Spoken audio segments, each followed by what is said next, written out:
Hi, നമ്മളിന്ന് ഉണ്ടാക്കുന്നത് beef ഒലത്തിയതാണ് കേട്ടോ.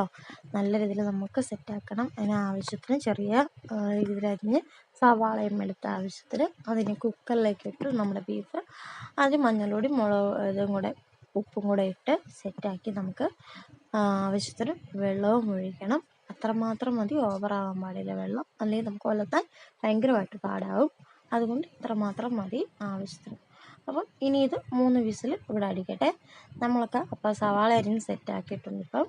അപ്പോൾ ഇനി ഇതിനാവശ്യമുള്ള ഇഞ്ചിയും വെളുത്തുള്ളി പേസ്റ്റ് അപ്പം അതും റെഡി ആയിട്ടുണ്ട്. ഇനി എണ്ണ എടുത്തൊഴിച്ച് കടുക് പൊട്ടിച്ച് കറിവേപ്പില ഇട്ടതിന് ശേഷം നമ്മൾ അരിഞ്ഞ് വെച്ചിരിക്കുന്ന ഇത്തിരി തേങ്ങ ഉണ്ട്, തേങ്ങ ചെറിയ കഷ്ണങ്ങളാക്കി ഇടുന്നു.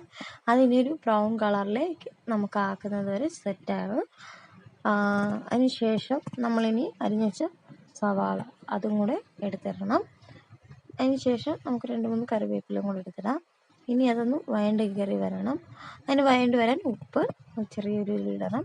അതിന് ശേഷം നമ്മൾ വെച്ചിരിക്കുന്ന ഇഞ്ചി വെളുത്തുള്ളി പേസ്റ്റ് എടുത്ത് അതും കൂടെ ഒന്ന് സെറ്റാക്കി ഒന്ന് നന്നായിട്ടൊന്ന് വഴണ്ട് വരണം.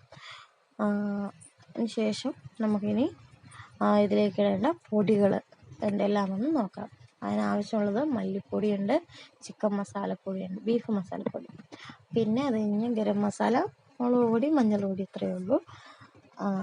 അത് വഴണ്ട് വന്നിട്ടുണ്ട്. നമ്മൾ ആ പൊടികൾ എടുത്ത് ഇതിലേക്ക് തട്ടുന്നുണ്ട് കേട്ടോ. അപ്പം അതൊന്ന് നന്നായിട്ട് വഴണ്ട് വന്നു കഴിഞ്ഞ് നമ്മൾ സെറ്റാക്കുകയാണ്. അപ്പം എൻ്റെ ഈ വീഡിയോ ഇഷ്ടപ്പെടുന്നുണ്ടെങ്കിൽ ലൈക്ക് ചെയ്യുക, കമൻറ്റ് ചെയ്യുക, സബ്സ്ക്രൈബ് ചെയ്യുക. അപ്പം നമ്മുടെ ബീഫ് റെഡി ആയിട്ടുണ്ട്. അപ്പം ഇത് കണ്ടോ. അപ്പോൾ ആ ബീഫ് നമ്മൾ ഇതിലേക്ക് തട്ടി അതിന് നന്നായിട്ടൊന്ന് വെന്ത് കയറി വന്ന് കുഴച്ച് സെറ്റായി കഴിയുമ്പോൾ നന്നായിട്ട് വറ്റും.